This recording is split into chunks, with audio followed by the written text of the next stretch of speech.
আমার ভাই কি অপরাধ করলো এমন? তার হাতত কিছুই আসলো না, মারি ফেলা হলো।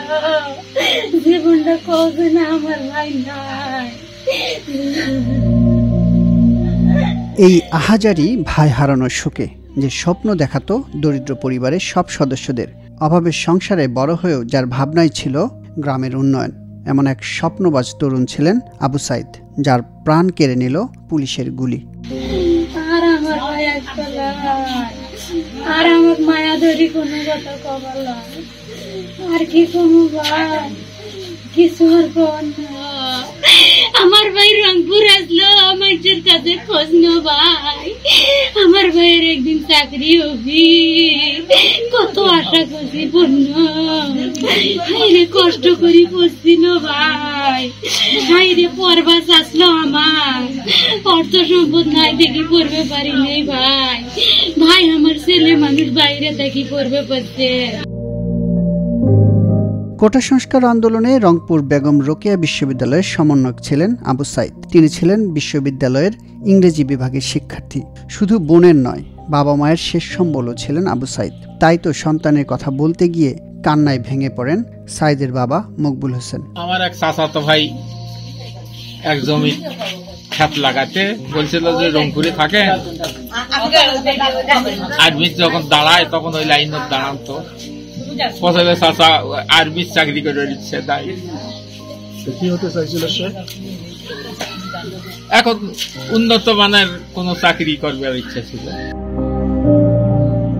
রংপুরের পীরগঞ্জ উপজেলার মদনখালী ইউনিয়ন পরিষদের বাবনপুর নালিপাড়া গ্রামে আবু সাইদের বাড়ি। মকবুল হোসেনের 9 সন্তানের মধ্যে সবচেয়ে ছোট সন্তান ছিলেন তিনি। ভাই বোনদের মধ্যে পড়াশোনায় সবচেয়ে এগিয়ে ছিলেন তিনি। অন্যান্য ভাই বোনেরা কেউ করেন কৃষিকাজ, কেউ সংসার চালান ভ্যান চালিয়ে, কেউ কাজ করেন গার্মেন্টসে। আমার ছোট ভাই একজন মেধাবী ছাত্র ছিল। সে আমরা ভাই বোন হচ্ছে 9 জন, তার মধ্যে ও একাই একমাত্র ইউনিভার্সিটিতে চান্স পাইছিল। আমরা ওরা নিয়ে অনেক স্বপ্ন দেখছিলাম। ও অনেক সংগ্রাম করে লেখাপড়াটা এত দূর আগে নিয়েছে। আমিও ভালো স্টুডেন্ট ছিলাম, কিন্তু সংসারের অবনটনের কারণে লেখাপড়াটা আমি কন্টিনিউ করতে পারিনি। কিন্তু ও ঠিক করছে, অনেক সংগ্রাম করে লেখাপড়া করে এত দূর পর্যন্ত আসছিল।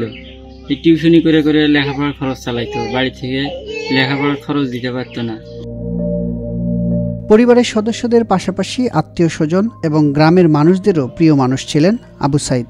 সংসারে অনেক অভাব অনটন থাকা সত্ত্বেও সে আগে যখন স্কুলে পড়তো তখন সে নিজের বাড়ির যে ভ্যানটা ব্যবহার করতো সেটা দিয়েও দেখা গেছে যে এখানে হাট বারগুলোতে বিকেলবেলা করে বের হইলে মানুষ নিয়ে যাওয়া আনা করে কিছু টাকা আসতো, তার বই খাতা কলমের টাকাটা হয়ে যাইতো। যেহেতু তার ফ্যামিলির সাপোর্ট ওই রকম ছিল না বা ক্যাপাসিটি এরকম ছিল না, সে ভালো স্টুডেন্ট হওয়ার কারণে এলাকার মানুষও অনেক সমীহ করতো, অনেক আদর করতো। সে ক্লাস 5-এ ট্যালেন্ট পুলে বৃত্তি পাইছে, 8-এ ট্যালেন্ট পুলে বৃত্তি, তারপর স্কুল থেকে পরীক্ষা দিয়ে গোল্ডেন এ প্লাস পেয়েছে এবং সে স্কলারশিপ পায়। কোটা সংস্কারের দাবিতে বেগম রোকেয়া বিশ্ববিদ্যালয় শিক্ষার্থীদের 16 জুলাইয়ের মিছিলের সামনে সারিতে ছিলেন সাইদ। ওই সময় কয়েকটি ভিডিও ছড়িয়ে পড়ে সামাজিক যোগাযোগ মাধ্যমে। এতে দেখা যায় পুলিশের ছুড়ে দেওয়া রাবার বুলেট সাইদের শরীরে লাগে। এক পর্যায়ে সড়কে পড়ে যান তিনি। এরপর রংপুর মেডিকেল কলেজ হাসপাতালে নেওয়া হলে তাকে মৃত ঘোষণা করেন কর্তব্যরত চিকিৎসক। দিবাগত রাত 2টার দিকে গ্রামের বাড়িতে নেওয়া হয় আবু সাইদের মরদেহ। 17 জুলাই সকাল 9টার দিকে নামাজে জানাজা শেষে তাকে দাফন করা হয় পারিবারিক কবরস্থানে।